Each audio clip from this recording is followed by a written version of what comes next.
My name is Gabor Mate. I work in the downtown east side of Vancouver as a doctor. I've been in family practice before then for 20 years. I've knocked around the medical world doing various duties and engagements as my interest takes me. And for the last 10 years, I've worked at a place called the Portland Hotel, which is a domicile. It's a place where a lot of people live who otherwise would be living in the street. For the last several months, I've worked at On-Site, which is the detox facility associated with Insight, the supervised injection site.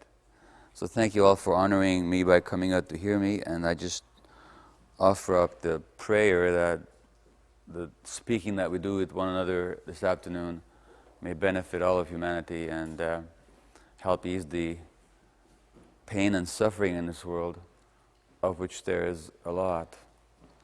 And a disproportionate, large share of that pain and suffering falls upon Aboriginal peoples around the world, whether in Latin America, whether in Australia, whether in the Middle East, Africa, or whether in North America. Much of that suffering is rooted in addiction, which is my subject this afternoon.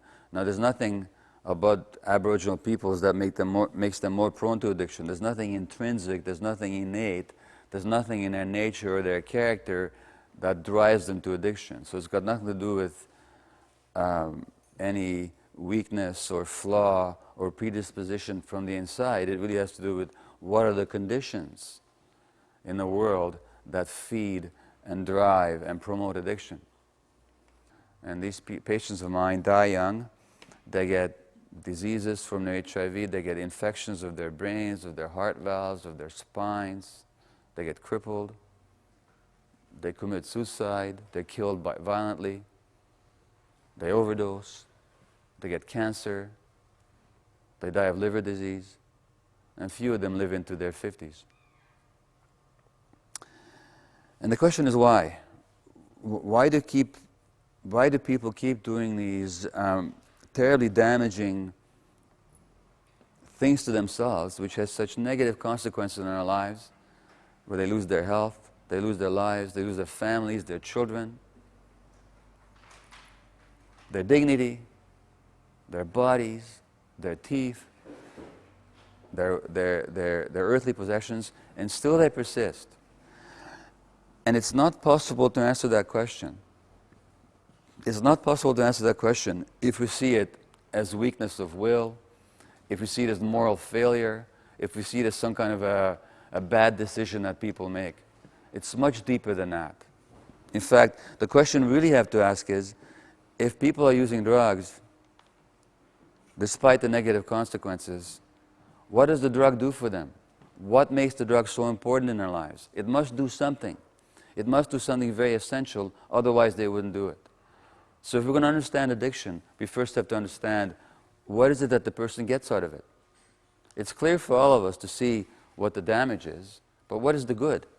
What is the short-term benefit that the addict is looking for? Well, to answer that question, just look at the drugs, okay? So there's one major class of drugs that you all know. They're called the opiates.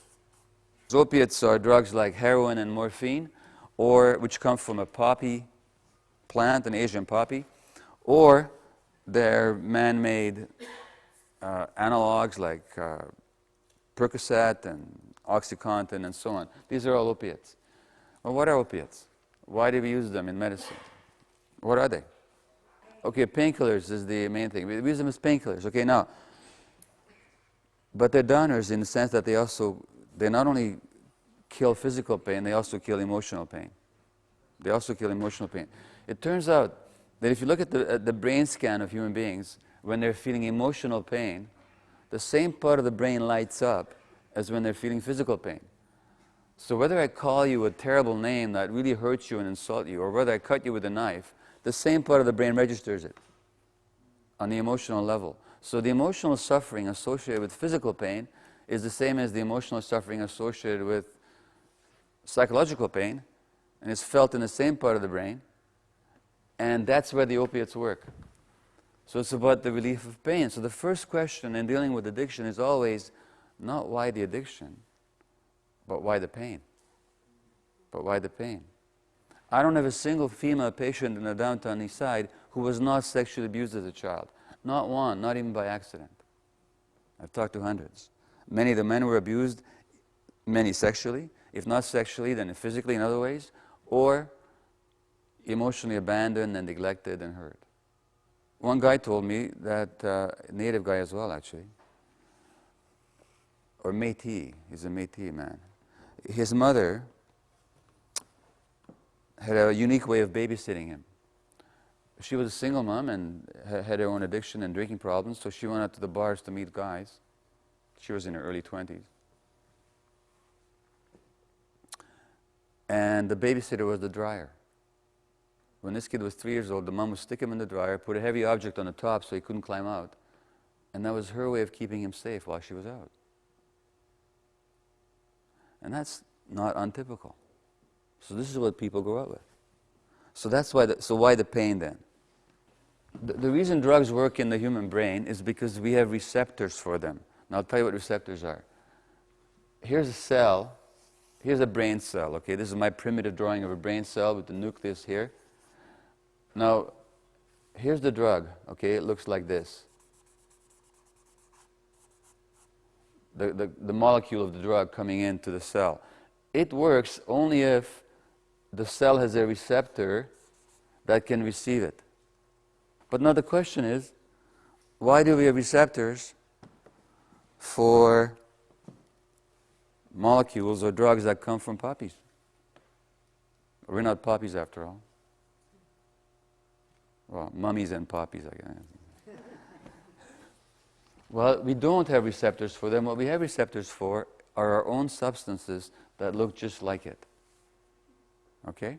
In other words, in our brains we have opiates. We have our own natural opiates. And those are called endorphins. Endorphin. Endorphins are our body's endogenous or inner or naturally occurring morphine-like substances. So the reason the opiates work because we have endorphins which look just like the opiates, and so that's why we have these receptors. But why do we have opiates in our bodies? Well, yes, pain relief.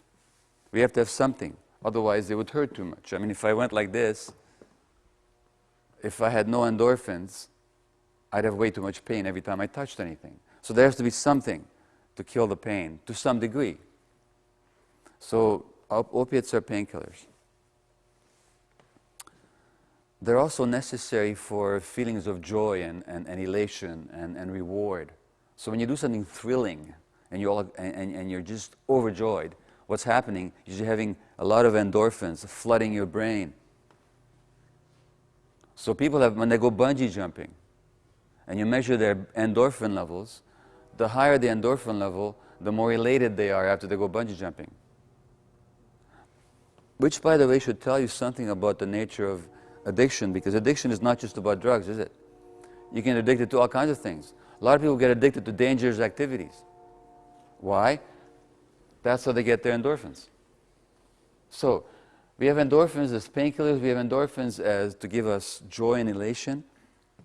They also work on our immune system, they do a lot of things, but the most important thing they do, and here's the key to all addiction, and this is the least known function of the endorphins, our own natural opiates, is they connect infant to parent. They're the love chemicals. When that little baby is looking into your eyes, is it a he or she? He. He's got endorphins going in his brains. So do you, which is why you enjoy it so much. If you didn't have endorphins, you wouldn't enjoy our babies very much. Let's face it, parents have to put up with a lot of crap, don't they? You know, literally. And one of the things that makes it enjoyable is that we have these endorphins floating in our brains. And so endorphins are necessary for that loving connection. They've been called love chemicals. They've been called molecules of love, is what they've been called. You can have mice in a laboratory, infant mice, and you can knock out their endorphin receptors. You can actually breed them genetically so that they don't have these things. So now the opiates have nowhere to act. When these animals in the laboratory are born with the endorphins receptors knocked out, they will not be upset when they're separated from their mother. Now, what would that mean for them in the wild? Their death. Their death. Because the mother's loving, nurturing presence is required to protect the child, to feed the child, and also to bring up the child. Without that, if the child is not looking to the mom, because of no endorphins, there's no love from the child to the mother, therefore no connection, therefore no life. So what I'm saying is that the opiates and the opiate addiction arises in the most essential brain circuit that we human beings have, which is pain relief, reward, and love and connection, which is the essential dynamic in human life. Now when you ask, why is it so powerful? Well, because that's where it arises, in that most essential brain circuit. And I'll talk in a little while about why it arises there. But the point is, that's why it's so powerful. Now, another chemical that's involved in addiction is called dopamine.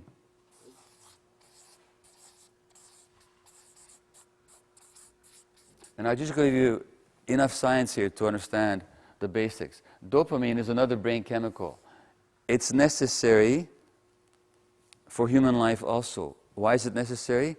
To make us feel curious about something, to give us a sense of vitality and excitement, to make us explore something. When you're exploring a novel environment, like when you're checking something out for the first time and you're curious, when you're checking out source of food, when you're seeking a sexual partner, you've got dopamine flowing in your brain. Without dopamine, we're like zombies. We're not interested in anything. We're not curious about anything. We won't explore anything. In other words, we're not human beings. I'm mentioning dopamine because all the drugs of abuse, including the opiates, release dopamine in the brain as well. But the stimulants, particularly cocaine and nicotine and caffeine and crystal meth, release dopamine in a major way. Now, if you're seeking food or the expectation of being rewarded by food, that'll get your dopamine circuits, it'll give you a 50% increase in your dopamine levels. So that's pretty good. That's why you look for food, you know. You're hungry, but also we're excited, right? When you're seeking a sexual partner or about to receive a sexual reward, your dopamine level goes up 100%. So it doubles. Now, a shot of cocaine will increase your dopamine levels by 300%. A shot of crystal meth will increase your dopamine level by 1,200%. So you see how powerful a drug crystal meth is. By the way, I will tell you that even though crystal meth is a very powerful drug, these are all powerful drugs, they don't cause the addiction. The drugs are not addictive in themselves. I mean, just like a pack of cards. You can look at a pack of cards and not become a gambler, right? You can eat food and not become a food addict. You can, somebody could open up a store, but you don't necessarily have to become a shopping addict. You can try crystal meth, and most people who try it don't become addicted to it. I'm not saying it's a good thing to try. What I am saying is that the drug itself doesn't cause the addiction. Something else has to be there as well, and that something else is what I'll be telling you. Now, in response to your question, so when you're getting shots of dopamine from the outside, from the cocaine, then your brain says there's too much here, and it reduces the number of dopamine receptors. So these dopamine receptors on which the cocaine acts, the dopamine acts, if you have too much dopamine here, the brain says, oh, whoa, whoa, this is too much for me, and it'll kill off some of its own receptors. Now when you stop the cocaine, you're not getting it from the outside, and your body stops making it from the inside. It takes a while for the brain to regenerate itself. Sometimes it takes a long time. And while that's going on, while it's regenerating, you're irritable, and you're tired, and you're depressed, and you're going through withdrawal, and nobody likes being around you very much. Because you're a pretty miserable person, because you don't have enough dopamine, and you don't have enough endorphins. So that's the second circuit involved in addiction. Now you have the love, reward, pain relief chemical. Now you have the incentive, motivation, curiosity, exploration chemical, vitality chemical, where addiction arises. And then very quickly I'll tell you about 2 more brain circuits that don't work in addiction. And actually, how do we know these things? Because you could do a brain scan of people. You do a scan, a special kind of imaging with X-ray technology of somebody's brain, and these parts don't work. And you can see that they don't work. Now, 2 more circuits don't work in addiction. One of them, somebody mentioned, has to do with stress, the adrenaline circuitry. Now, adrenaline is a stress hormone. And we need that. If I was to attack you now, you'd have to be able to fight back. And for that, your body would create a lot of adrenaline. That would help you escape or to fight back. The flight or fight hormones, adrenaline being one of them. When you talk to addicts and you ask them, why do you do drugs? What is it that it does for you? One of the things they'll say is, it helps me not be so stressed. Now, in other words, the addict doesn't know how to not to be stressed. They get stressed very easily. The person who's addicted gets stressed very easily. Or the person who is stressed easily is more likely to be an addict, because they're more likely to use the drugs to soothe their stress, because drugs are stress relievers in the short term. I mean, as you say, if you were upset right now, if I gave you a shot of morphine, you'd be pretty happy pretty quickly. They relieve the stress. They're stress relievers. But for the addict, they don't have enough capacity to regulate their stress, so they have to go to these external chemicals.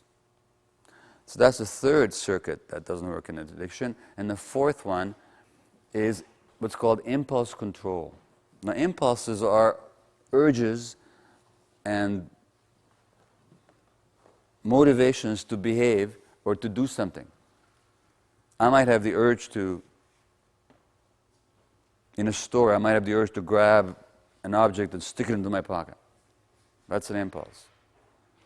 I might have the urge to go up to somebody attractive of the opposite sex and say something totally inappropriate. I mean, we all have these impulses. But there's something in the brain that says, you shouldn't do this. Not a good idea. You might have the urge to do an injection of heroin. Something up here is supposed to say, not a good idea. The part of the brain that is supposed to control our impulses is called the gray matter, or the cortex of the brain. And it's supposed to say no. It's okay for me to have all kinds of desires. It's okay for me to want to kill all of you. That's perfectly okay. I might be hungry or cheesed off about something because traffic was really bad, and I feel like killing everybody. Nothing wrong with that. As long as there's something up here that says, not a good idea. These are human beings. They don't deserve to be killed just because you're having a bad day. Maybe they have their own problems, you know. In other words, I'm exaggerating, but impulse control is what stops us from doing what we ought not to do. The addict doesn't have impulse control. When he or she sees the drug, sees the needle, when the gambling addict is in the casino or even thinks about the casino, when the shopping addict thinks about the store, there's nothing there to stop it. People are always talking about free will. Human beings don't have nearly as much free will as we think they do, because for the most part we're controlled by mechanisms deep in our brains that we're not even conscious of. We think we have free will. The real problem in addiction is not the free will, as somebody said, it's the free won't. The addict is not able to say no. The part of the brain that is supposed to say no doesn't function in the brain of the addict. How do we know that? Again, you look at brain scans. There's no free won't up there. We should be saying no, but that part of the brain doesn't function. So, I'll just quickly summarize. 4 essential brain circuits. The opiates, which is the love, connection, reward, pain relief. Dopamine, which is incentive, motivation, vitality, curiosity, a sense of being alive. Impulse control and stress control. These are the circuits that don't work in the addict. And the people in whom these circuits don't work, they're the ones who become addicts. But why don't they work? Why don't they work in some people? When the American Army went to Vietnam, 20% of them came back as heroin addicts. 20% of the GIs came back from Vietnam were heroin addicts. A few years later, only 1% was. So 95% of them got over their addiction, which is unbelievable. I mean, if 5% of my patients in the downtown east side overcame their addiction, everybody would think I was a genius of some kind. And here, 95% overcame their addiction. In other words, the drugs by themselves can't cause the addiction, because if they did, they all would have stayed addicts, because they were addicts. There's something else must be going on. So why are some people more prone? What's wrong with these circuits in their brains? And here's why we have to look at life experience. Now, most doctors and most experts who write about addiction, they say it's a genetic disorder. You inherit it. Well, that's a nice explanation. First of all, it's simple. Secondly, it makes sense. Because in a lot of families, if one parent is an alcoholic, chances are the kids will be too. So it runs in families. So it looks like it's genetic. It looks like we inherit it genetically. Thirdly, the biggest advantage of that explanation, though, even though it has no scientific basis, is that it explains everything without having to look at people's actual lives. See, if First Nations people were addicted to alcohol and these other drugs because of something genetic, now we don't have to look at history. Now what happened in this country, and what continues to happen in this country, is irrelevant. It's just all in the genes. Too bad. It's nature's fault. But we can't help it. But what if it's not like that? What if it's actually what happens in people's lives that make them addicted? Now that's a different story. Then you have to look at the whole society. How are we treating each other? What kind of system do we live in? How do we look after our children? And these are questions, of course, are much more painful than simply saying it's a matter of genetics. Well, I'm here to tell you, it's got very little to do with genetics at all.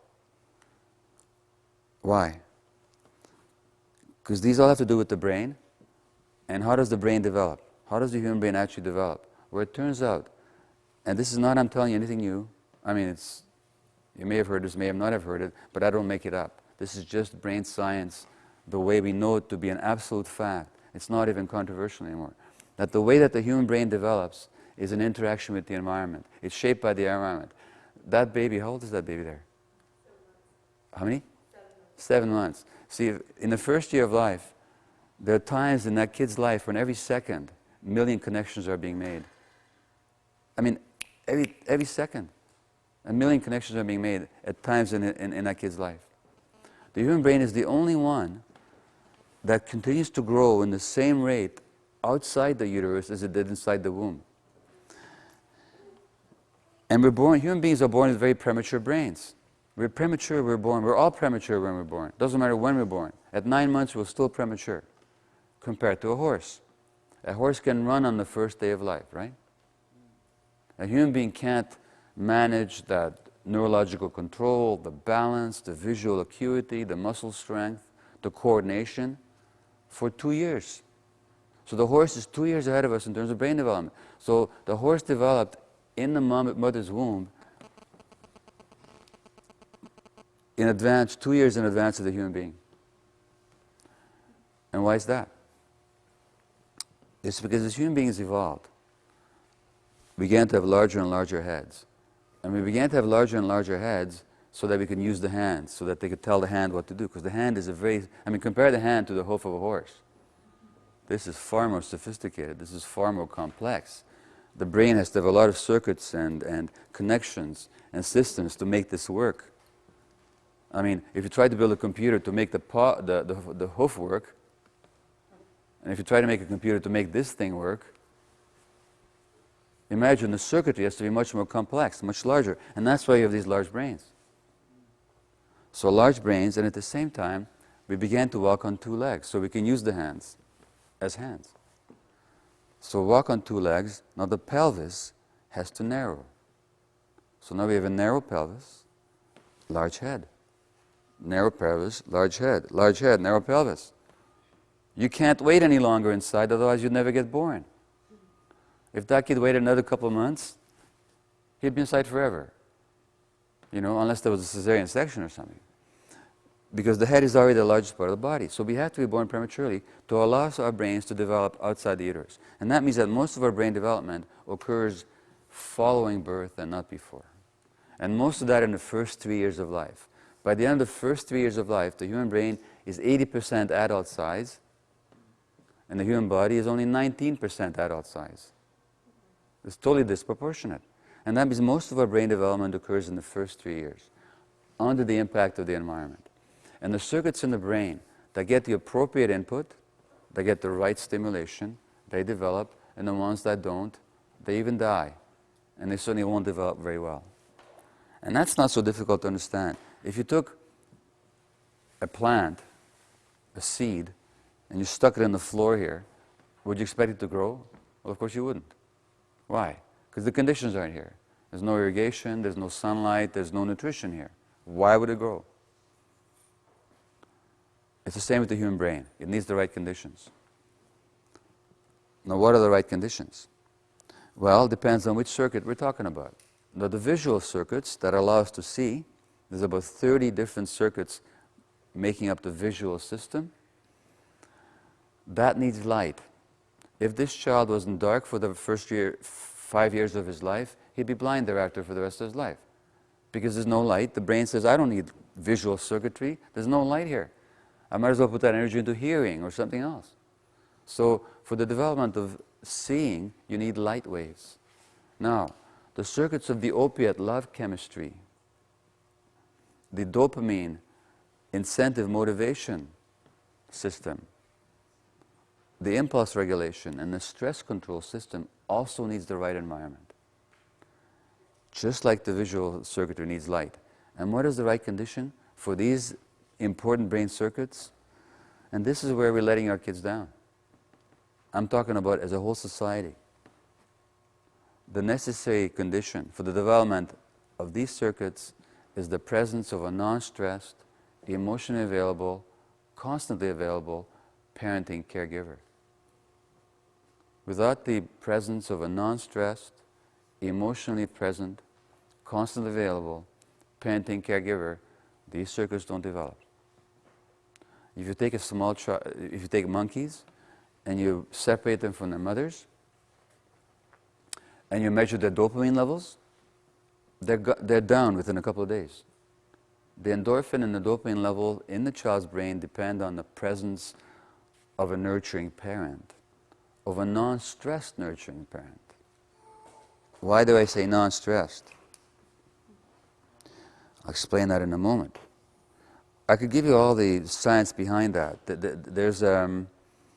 Let me just give you one example. At the University of McGill in Montreal, they experiment with rats. And rats are easy to work with because they have a short gestation time, so they're not pregnant that long. And they grow up very quickly. So you can study them between birth and death very quickly. So rat mothers, when the baby is born, when the rat pup is expelled from the mother's womb, the mother immediately starts licking the rats. Licking them means on the perineum, like on the bum, just starts licking them. And that's how they groom them, that's how they connect with them. That's their version of bringing the baby to the breast. First they lick them. Now, some rats do it better than other rats. Some mother rats lick their babies with more care and nurturing than other mother rats.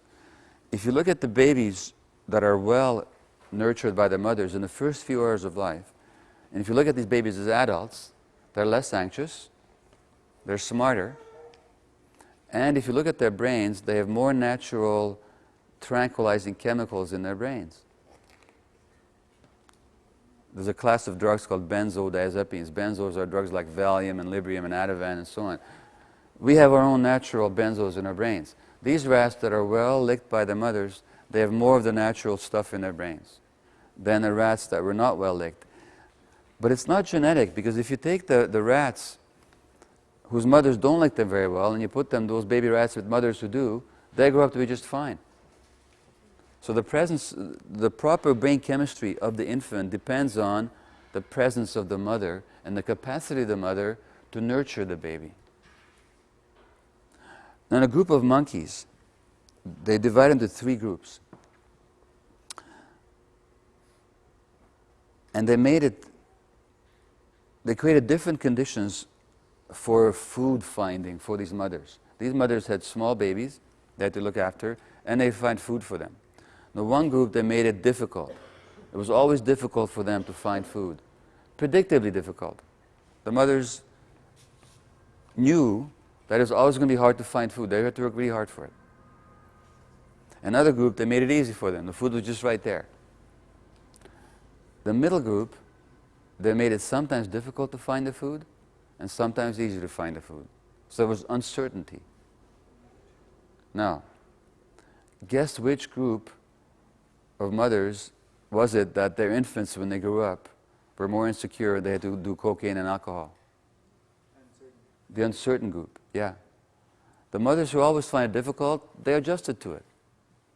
The mothers who always find it easy, no problem.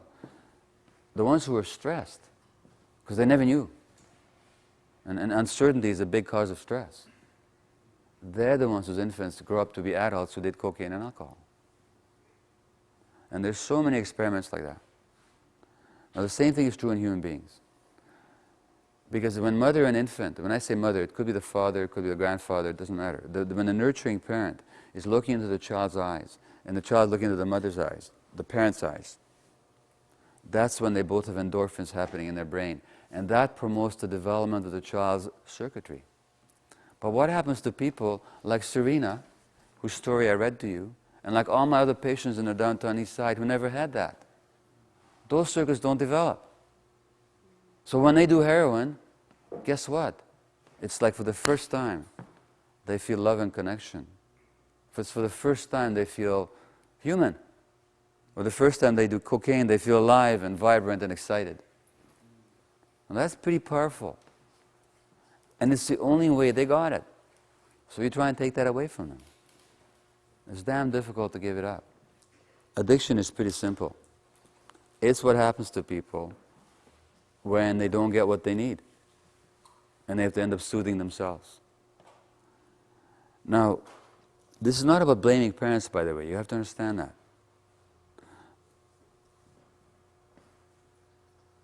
When parents are stressed, they can't help passing that stress on to their children. They just can't help it.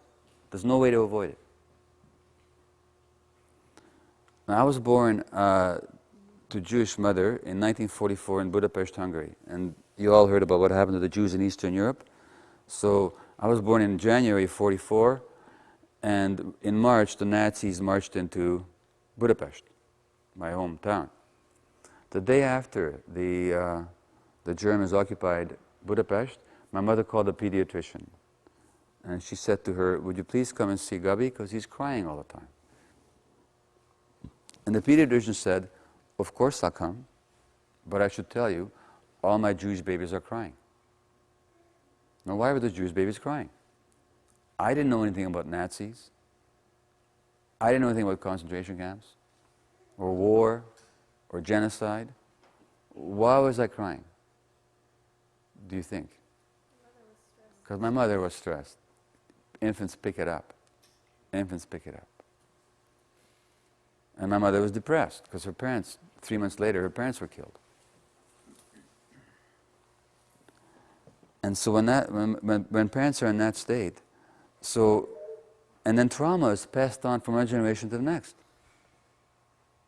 At the University of Washington in Seattle, they did EEGs, electroencephalograms. These are electrical readout of the brains of infants at 6 months of age whose mothers were depressed. And they compared them, so you get this wave, like an electrical readout, looks like this. Now, they compared the EEGs, or the electrical activity of the infant's brain whose mother was depressed, with infants whose mother was not depressed. They could tell from the EEG of the child whose mother was depressed and whose wasn't. In other words, the mother's state of mind programs the electrical activity of the infant's brain. And these effects last a long time. These effects last a long time. Now, mothers obviously don't become depressed on purpose. Nobody wakes up one morning and says, "Hey, I think I'll become depressed. Maybe I shouldn't. Oh, okay, I will." No. These things happen to people. Nobody gets stressed or depressed on purpose. My mother did not create the Second World War just so that I would have a difficult first year of life. The trauma is passed on multi-generationally, from one generation to the next, and that's how it's inherited. It's not inherited because of genes. It's inherited because we keep creating the same conditions. But that's why the drug addiction. It's because of the early suffering and the early deprivation. These circuits are crying out for those substances. And when they get them, they're happy. And it's very difficult to tell a person, if something makes them feel good for the first time in their lives, that they should stop using that substance when they have no other way of making themselves feel good, when they've never had any other way. Now, that doesn't mean it's hopeless. It just means that it's difficult and we can't do it by judging people, by telling them that they're bad, that they're stupid, and so on. Or even by telling them how bad it is for them. They already know that. They already know that. We have to try something totally different. There's many, many different ways to look at addictions. Now, I looked at it from one angle. There's another angle, which is that drugs are a way of self-medicating. Some people have certain conditions medically that they self-medicate. Now, what do people self-medicate? They self-medicate depression. Because the drugs are antidepressants. They self-medicate anxiety. They self-medicate PTSD or post-traumatic stress disorder. They make people less stressed. They also self-medicate what you've got, which is ADHD. Attention deficit hyperactivity disorder, okay?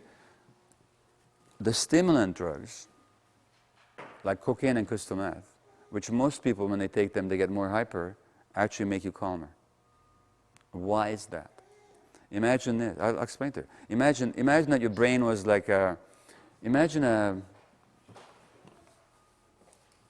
busy street corner with traffic going in 4 directions, you know? So you have a busy street corner, and here's, and you get 3 lanes of traffic going in every direction, right? 3 lanes this way, you know? So, but there's no stop sign, and there's no traffic light. What there is an island here in the center, and there's a cop standing on the island. And the job of the cop is to stop traffic in this direction so it can go in this direction, right? His job is to stop things, okay? Imagine that your brain is like this busy traffic corner with 3 lanes of traffic going in 4 directions. The drivers don't know how to stop. They don't know how to regulate themselves. There's no stop sign. There's no traffic light. There's a cop. Now, imagine furthermore that the cop went to a party the night before.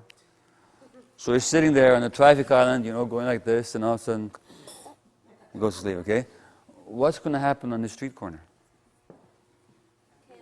Total chaos, right? Honking and people getting angry and upset, but nobody getting anywhere, just like you in your room. What would you have to do to create order on the street corner again? Get a new cop. Sorry? No, he can't do that. You got the one you got. What are you going to do with him? What are you going to do with him? Give him coffee. Totally right. Give him a stimulant. Okay. Caffeine is a stimulant. Okay. Cocaine is a stimulant. Crystal meth is a stimulant. Nicotine is a stimulant. ADD is another condition. It's just a condition that predisposes to addiction, and people self-medicate by these stimulant drugs. A lot of the people that are taking crystal meth actually have ADD. They may not know it, but that's what they have. Almost anybody with an addiction will have a dual diagnosis by definition. They're going to be anxious, they're going to be depressed, they're going to have ADD, they're going to have bipolar disorder, they're going to have post-traumatic stress disorder, they're going to have personality disorder. Something's going on, otherwise they wouldn't be addicted. The good news is that the human brain can develop new circuits even later on in life. So even though the conditions, it's not like vision. Vision is over at age 5. If a kid doesn't see light for 5 years, he's blind forever. But these circuits, you can get new development even later on in life if the conditions are right. Even later on in life. It takes a long time, it takes a lot of support, but it can happen. So the point is, just because people were hurt early, it doesn't mean that they were, you know, is it Larry? What's your name? Eddie. Oh, sorry, Eddie. Eddie was in his prayer. was talking about, he said something about the wisdom of healing that's inside of ourselves. Well, that's it. There's a wisdom in the body which allows healing and even new development to take place, even later on in life. The longer you've done drugs, the longer it takes, and the more support you'll need. But there's nobody beyond redemption. There's nobody beyond redemption. Now, how long will it take? You see, you're not just talking about the effects of the drugs, you're also talking about a lifelong trauma. So when you talk about healing addiction, it's not just getting somebody to stop using the drugs. It's also developing new ways of coping and new ways of thinking about themselves and new ways of seeing the world that they never had from the early life because the conditions weren't appropriate. So let me say something here about the past and the generations. The things I said about what's necessary for the healthy development of the person and the brain, the kind of parenting, that's exactly the way, as far as we understand it from historians and anthropologists and from stories of the elders, that's exactly the way First Nations people used to parent their kids. Kids were not parented in isolated families. They were part of a village. In the village, it wasn't just a question of mommy and daddy, it's a question of the whole community was responsible for the child. The child had many, many adults around to protect them and to nurture them and to teach them. Kids were never separated from the adults. They were carried everywhere the parents went, the kids went with them. Just the kind of things that science is now discovering we need to do to nurture kids. People were doing it automatically, without science, without brain scans, without all this stuff. They were just doing it. And that's why Aboriginal people, by the way, parent everywhere in the world, under natural conditions. And then you look at what happens. And there was actually substances in North America that could have been addictive. There was tobacco here. There was alcohol in southern United States. There was peyote. But there was no addiction. There was no problem with drug use, even though some drugs were here. And it's the same with coca in Latin America. There was no severe addiction problem. So addiction problem comes along when you destroy people's ways of life. That's when it comes along. That's that simple. You can predict it. In the Western world, there was alcohol for thousands of years. There was drunkenness. People get drunk on holidays and festivities, but there was no alcoholism until the Industrial Revolution, when people were chased away from their villages and their communities, and they had to go in the cities, and now they were isolated, away from their families, and controlled and beaten and so on, so no longer living under the natural conditions. That's when the addiction comes along. I don't want to say that you can't do anything about it, because you can't. You did individually, and people do on a community level. But it's very difficult, because there's a whole history that weighs down on you. And it's not just the history, it's still going on. I mean, if you actually look at what's going on, it's not like all the land claims have been settled. It's not like there's no more discrimination. It's not like governments are now being fair about it. No, a lot of this exploitation and so on is still going on. And there's a lot of infighting, and I don't have much to say about that because I'm not a part of it, but corruption and so on that happens in some of the First Nations organizations and so on. It's a very, very difficult situation. I have no idea how to resolve the problem. All I can say is, on a social level, Canadian society needs to do a lot more. Needs to do a lot more. Apologies are just not enough. We need to do a lot more. But just me saying it isn't going to make it happen. And Stephen Harper has never phoned me to ask me what he should do. I don't get it, personally, but he hasn't.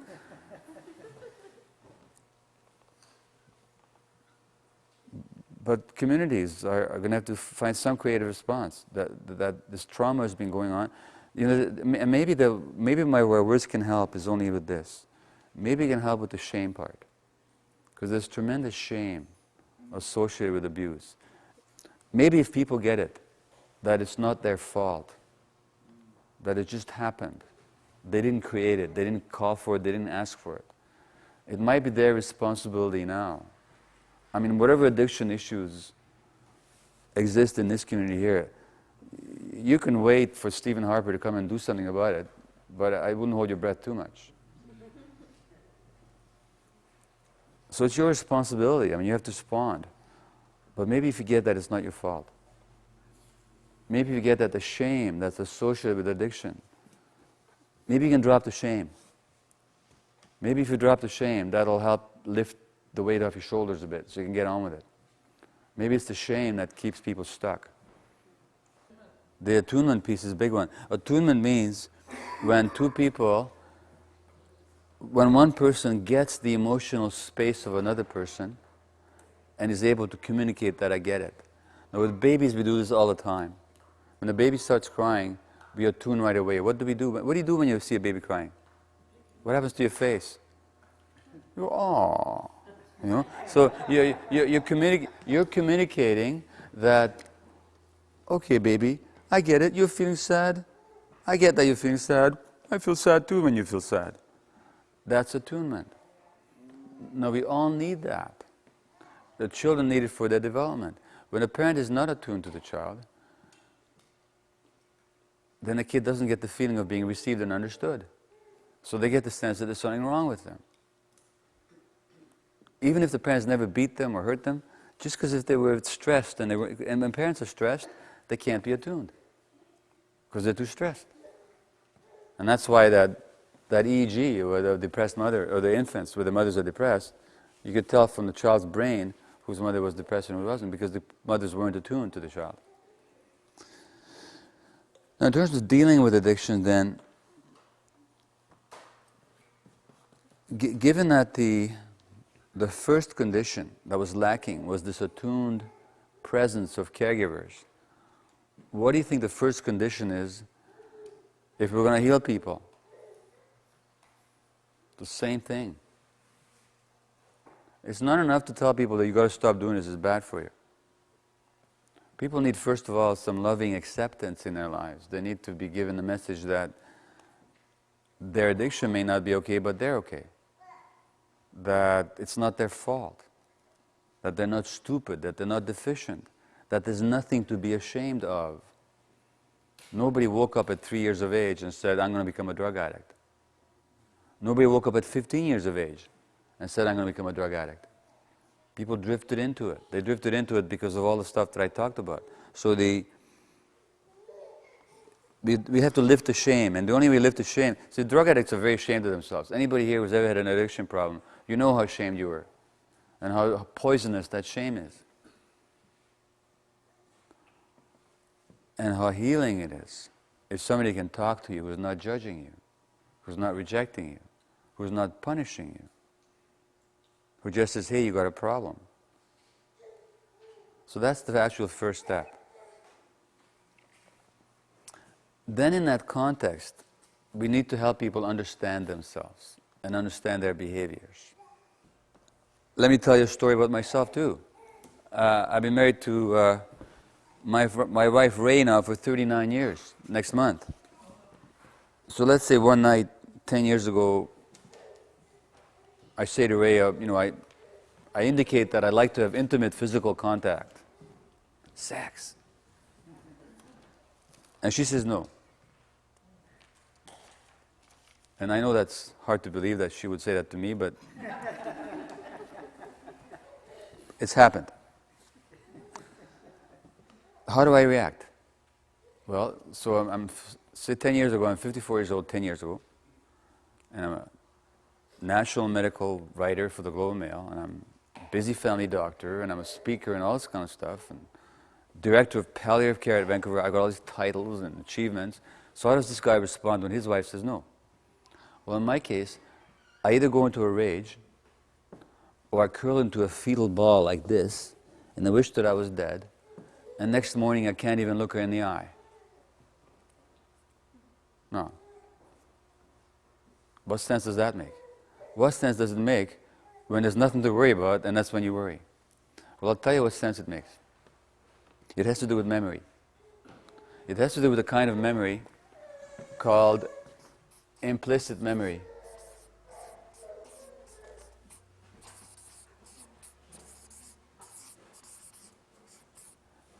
Implicit memory, okay? I'll tell you what that is. There's two kinds of memories in the brain and the body. One kind of memory is what we call recall. When you can call back, recall what you had for breakfast yesterday, what you did 2 weeks ago, what a teacher said to you when you're in grade 5. That's recall. That's called explicit memory or recall. But the part of the brain that remembers that way, that encodes or photographs explicit memory, isn't even developed till the 2nd or 3rd year of life. So nobody recalls anything. If I asked you, what did the nurse wear when your mother delivered you, you wouldn't be able to tell me. There's no recall for that. Your brain wasn't even ready to recall that. But there's another kind of memory called implicit memory that's there right from birth. And that's the emotional memory of what happened without the recall. So the emotional experiences are imprinted in your brain, but you don't recall what caused the emotion.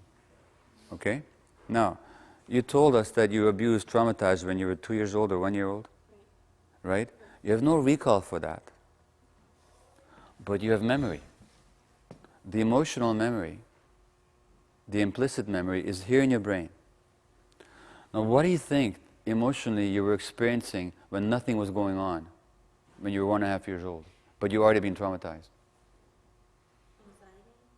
Anxiety that something could happen at any time. And you have to pay attention. And if you're not seeing something, maybe that's the most dangerous time of all. There's a kind of thing that happens when when children are separated from the mothers. The children, for the first few days, are anxious. They look everywhere for the mom. Then they give up. They get depressed. They won't look anymore. They won't eat. They won't play. They won't do anything. And then after a few days of that, they come out of it. You can feed them again. They'll play again. They'll interact with caregivers. But what happens when the mother comes back? When the mother comes back, they get stressed physically. Their heart rate goes up. They get very tense. And they won't even look at the mother. They won't look at the mother. And what do you think that's about? They don't want to attach in case she leaves again. It's called defensive detachment. The brain, the kid is not doing it deliberately. The kid's brain is doing it. The kid's brain is saying, when you abandoned me, I felt so hurt that I'll never want to be that hurt again. So I'm never going to connect with you again. Now, when I was 11 months old, my mother gave me to a total stranger in the street and said to her, take this baby away. That's what she did. And she did that to save my life, because she could barely stay alive herself. And I was very sick, and I might have died. So she smuggled me out from the ghetto, and I lived with some relatives for a few weeks until the Germans were defeated and they left Budapest by the Russian army. And then I was reunited.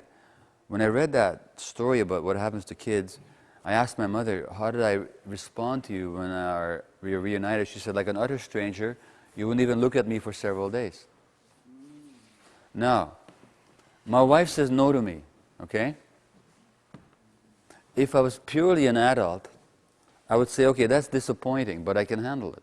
Because life is disappointment, right? I mean, life is joy, and life is pain, and life is beauty, and life is ugliness, and life is everything, including disappointment. So what? That's just life. But when she says no to me, that memory of being abandoned by my mother gets triggered. Because here's this woman on whom I'm relying in my life, and whom I depend, and I need her to love me and to hold me, and she's saying no to me. That implicit memory gets triggered, and now I'm responding like I'm a 1-year-old child. And by the way, most of the time there's a problem in your relationship with your spouse or with your friends, and you get all upset. It's got nothing to do with the present. You know that, because you go back afterwards and you say, what the heck was that about? And what it was about was implicit memory. That tells you about your childhood. You're back in a state of implicit memory. Now, the addicts are always full of implicit memory. So what was the addict's memory? The addict's memory was that he or she was abused by authority figures. So you're an authority figure, and you speak to them in a harsh way. Guess who that makes you? They respond to you like you were the guy abusing them in the first place. And now you can't get to first base. And that means that people working with addicts have to really take care of themselves. They have to be very aware of what's happening internally. Because I tell you what happens to me, when I'm not taking care of myself, let's face it, in a relationship between myself and my clients, who's got the power? I do. I mean, I got the status. If they complain about me, they don't get anywhere. I mean, let a druggie from the downtown east side go to the College of Physicians and make a complaint about a doctor. How far will they get? I'm not saying how it should be, I'm saying how it is. And all their lives, they have never experienced any power at all. So they won't even, they've threatened and all that. I don't give them a prescription. Okay, I'm going to the college. Okay, go ahead.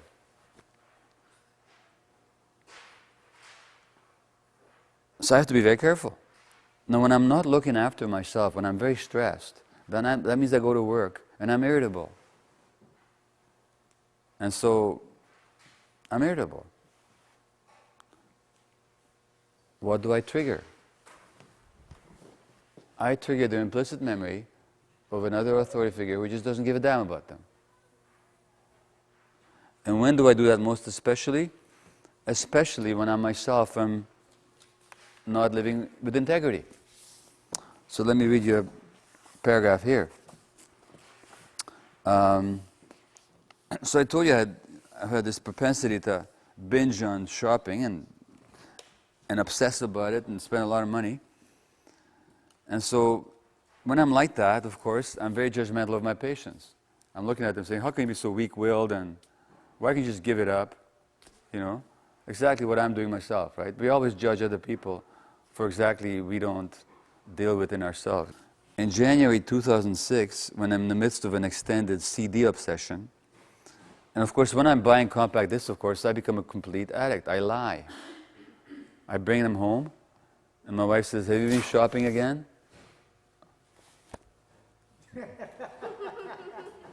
How can you even think such a thing?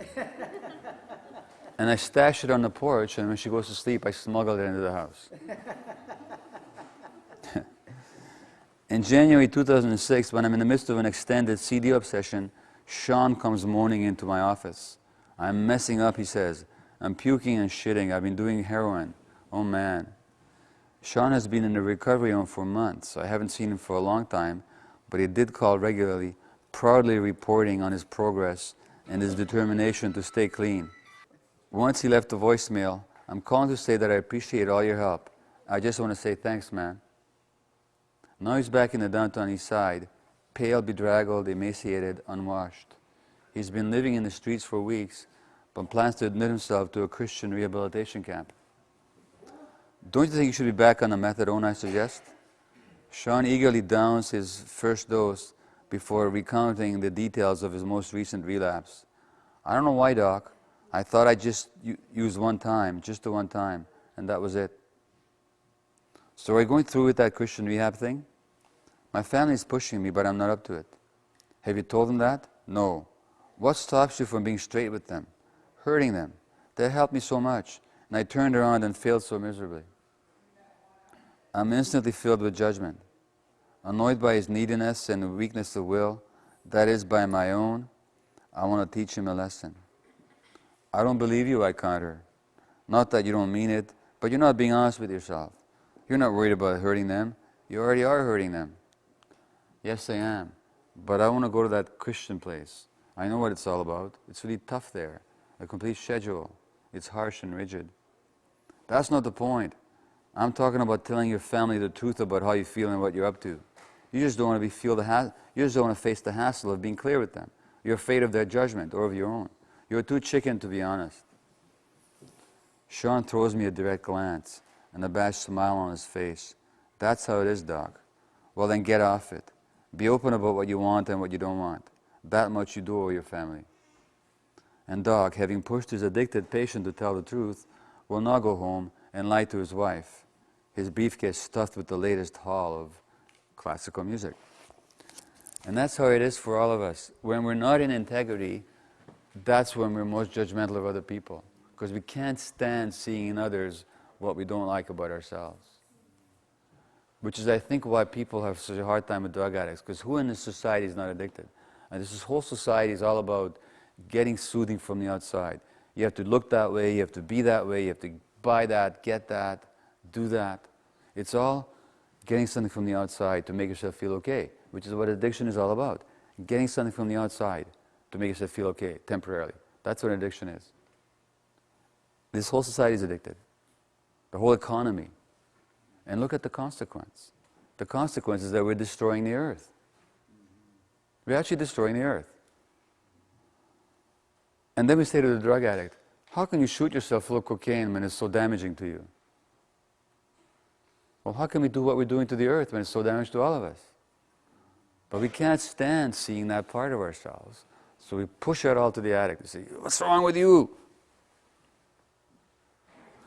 So the biggest thing that stands in the way of society helping the addict and of people individually helping the addict is their judgments. Is the judgments. So I'm going to ask you a question now. I'm going to ask you to look at... Now, by the way, there's nothing wrong with having judgments. It's very human. You can't help it. In fact, you're not even doing it. When you have a judgment, you're not doing it. It's not that you deliberately say to yourself, what judgment can I come up with? Nah, your brain does it, right? You're not even there. Your brain is doing it without you. You didn't deliberately make... So, when I say there's nothing wrong with it, it's perfectly human. There's nothing wrong with the judgment being there. The problem is when you believe the judgment. So the thing is to notice it. Because if you don't notice it, it's going to get in the way. So I'm going to ask you a question now. So I'm just going to ask you to look at yourself now. And tell me, if you're willing to, I'm going to invite you to tell me, to share with me, some judgment that you've had about an addict in your life. It could be somebody else. It could be yourself.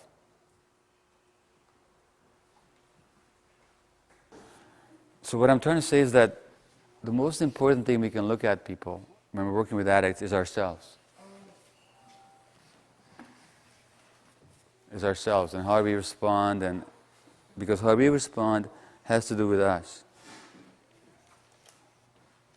And if we're going to work with people or with ourselves, we have to be really compassionate.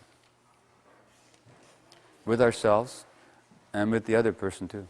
So people who have addictions, sometimes they have trouble realizing, for example, an alcoholic will say, well, I can quit anytime I want, I enjoy it. Yeah. Yeah, and you know what? There's nothing you can do about that. Except that if you're going to be with an alcoholic, be with him. And if you can't stand being with him, then don't be with him. But don't be with him and wanting him to be any different than the way he is. Like to be with him and resent him at the same time. What's the point? You don't have to be with him. It's a total pain in the ass to be with an alcoholic. I mean, nobody's expected to put up with that. But if you choose to be with him exactly the way he is, without any move to try and make it any different. Because there's a spiritual teacher that I read a lot, and she said that only in the presence of compassion will people allow themselves to see the truth.